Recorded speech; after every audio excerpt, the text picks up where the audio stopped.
Iran के दिवंगत सर्वोच्च नेता आयतुल्ला अली खामेनेई के अंतिम संस्कार ने पूरी दुनिया का ध्यान अपनी ओर खींच लिया है।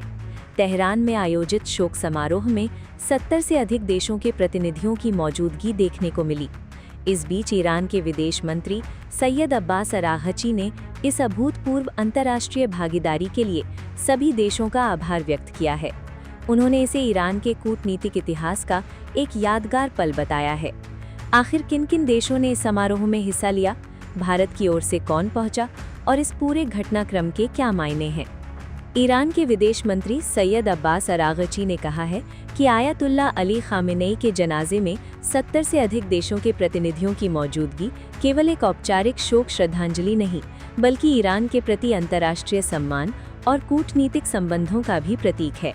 अराग़ची ने सोशल मीडिया प्लेटफॉर्म एक्स पर एक पोस्ट साझा करते हुए कहा कि ईरान उन सभी देशों का स्वागत करता है जिन्होंने अपने प्रतिनिधियों को दिवंगत सर्वोच्च नेता को श्रद्धांजलि देने के लिए तेहरान भेजा।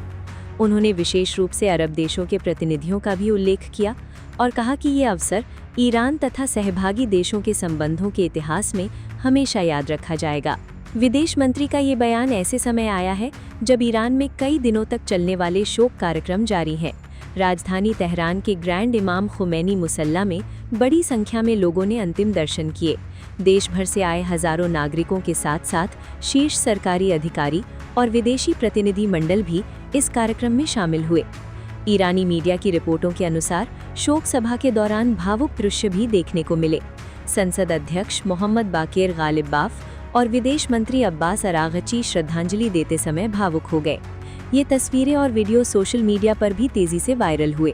समारोह में ईरान के राष्ट्रपति मसूद पेजेशकियन, संसद अध्यक्ष मोहम्मद बाक़िर ग़ालिबाफ, न्यायपालिका प्रमुख गुलाम हुसैन मोहसिनी एजेई और सर्वोच्च सलाहकार परिषद के अध्यक्ष आयतुल्ला सादिक अमूली लारिजानी समेत कई वरिष्ठ नेता मौजूद रहे। इन नेताओं की मौजूदगी ने इस कार्यक्रम को ईरान के सबसे महत्वपूर्ण राजकीय आयोजनों में से एक बना दिया।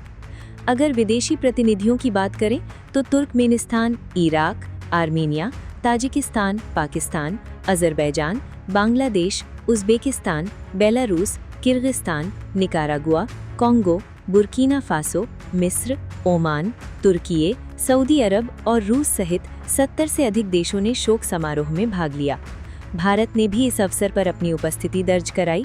भारत सरकार की ओर से बिहार के राज्यपाल सैयद अता हसनैन और विदेश राज्य मंत्री पवित्रा मार्गेरिटा ने ईरान पहुंचकर श्रद्धांजलि अर्पित की। उनकी मौजूदगी को दोनों देशों के बीच लंबे समय से चले आ रहे कूटनीतिक संबंधों के संदर्भ में भी देखा जा रहा है।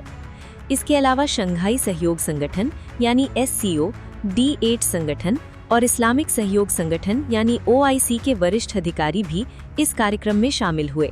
इन अंतर्राष्ट्रीय संगठनों की भागीदारी ने इस आयोजन को वैश्विक स्तर पर और अधिक महत्वपूर्ण बना दिया।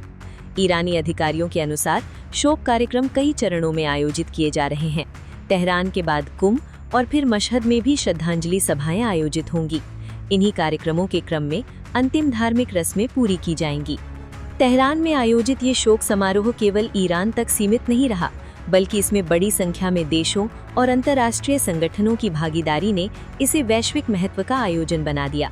विदेश मंत्री अब्बास अराग़ची ने जिस तरह 70 से अधिक देशों के प्रतिनिधियों का सार्वजनिक रूप से धन्यवाद किया है, उससे ईरान ने दुनिया के सामने अपने कूटनीतिक संबंधों को भी रेखांकित करने की कोशिश की है। खामेनेई के जनाजे में 70 से अधिक देशों की मौजूदगी ने एक बार फिर पश्चिम एशिया की बदलती कूटनीतिक तस्वीर को चर्चा के केंद्र में ला दिया है।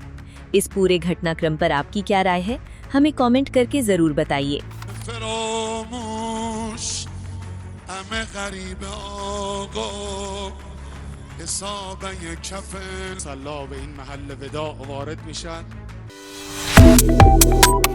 Subscribe to One India and never miss an update. Download the One India app now.